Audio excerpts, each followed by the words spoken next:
எனக்கெல்லாம் சுத்தமாக ஒரு நீதி கேட்டு ஒரு நீதி தெய்வத்தை நீதி வழங்கக்கூடிய தெய்வமாக தான் இங்கே மடப்புறம் காளியம்மன் இருக்காங்க. அங்கேயே ஒரு விஷயம் நடந்துச்சு, இப்படி நீதி அநியாயமாக நடந்துருச்சுன்றது தான் இன்ன வரைக்கும் என்னால் ஏற்றுக்கிறோம்ல. அதை ஒரு மன கஷ்டம் ரொம்ப இருந்துச்சு எனக்கு. அவனை காப்பாற்ற முடியலன்ற வருத்தம் எங்களுக்கு இருக்கு. எல்லாரையும் கடவுள் காப்பாற்றுவார். எந்த கடவுள்? ஒரு கையில் அங்குஷமும் இன்னொரு கையில் கரும்பு வச்சுக்கிற இந்த காளிகாம்பாளா, இல்ல திருப்பதி வெங்கடேஸ்வராவா, இல்ல அருணாச்சல ஈஸ்வரரா, இல்ல அவருடைய புள்ள விக்னேஸ்வரரா, இல்ல இன்னொரு புள்ள முருகேஸ்வரரா, இல்ல அல்லாவா ஜீசஸா?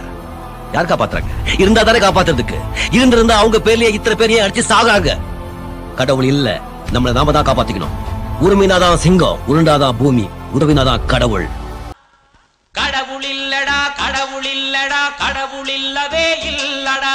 கடவுளுக்காக மனுஷன் கட்டிய கடைகளை மூட சொல்லடா. கடவுளுக்காக மனுஷன் இங்கே சகலமும் கொடுத்தா பாரடா.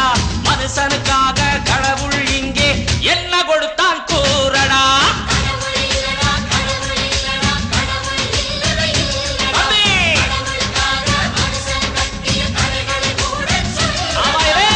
பூமி என்ன பூமி, இது ஏழை பூமி. சாமி என்ன சாமி, அது கோழை சாமி. துன்பங்கள் கண்ட